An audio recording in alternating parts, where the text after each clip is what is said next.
Hi, good morning.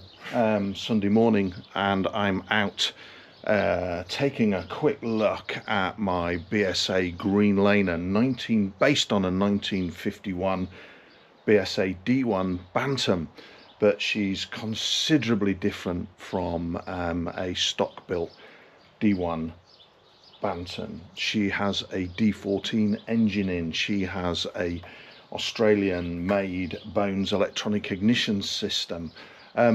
I've fitted beautiful competition seat risers. That's essentially to take the acute angle from my knee and raise the seat. The springs are good for road use. They use a coiled spring, chrome coiled spring under the seat. But I came across these, which are mountain bike suspension units, and I'm going to try to fit those to the Bantam and the seat. It involves a little bit of welding. You can see there's a cross member plate. Yeah, and I've upgraded. I've changed the fuel tap. I've obviously had to go through a series of adapters, but I've got a modern, what you'd recognise as a fuel tap. So as I was saying, I've got some quite significant mods on here, not least the seat riser that will hopefully, with these springs, will cope better with off-road riding, green lane riding. This bike is merely to do the boats, which is byways open to all traffic. But yeah, I've upgraded the fuel tap, like I said. I've got temporary wire connections between my Bones system and the control gear at the top. 626 concentric carburetor, which is standard on the D14 B175 Mark 1 concentric. I blanked off the choke.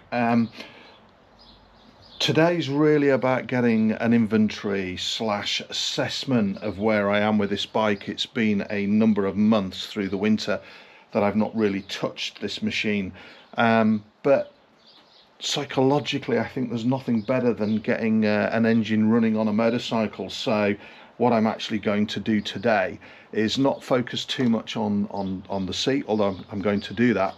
I'm going to focus on getting an engine run, because I think there's no better buzz.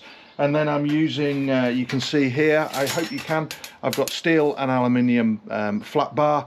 I fabricate all of my conceptual designs in thin aluminium from Wicks. It's only about £8 for 2 meters. It allows me to bend it. In this case, I'm going to go and make a exhaust bracket, but fabricate it up, mock it up in aluminium, which I can bend without any heat. And then when I get back to my workshop, I've got some steel, which is far more substantial to hang the short torpedo exhaust from. So hopefully what you can see here is that I've started to fabricate an exhaust hanger out of soft aluminium tubing, but basically the steel one will look nothing like this one. But essentially what will happen now with a felt tip, I'll start marking, as we can see here, it's got to clear the kickstart.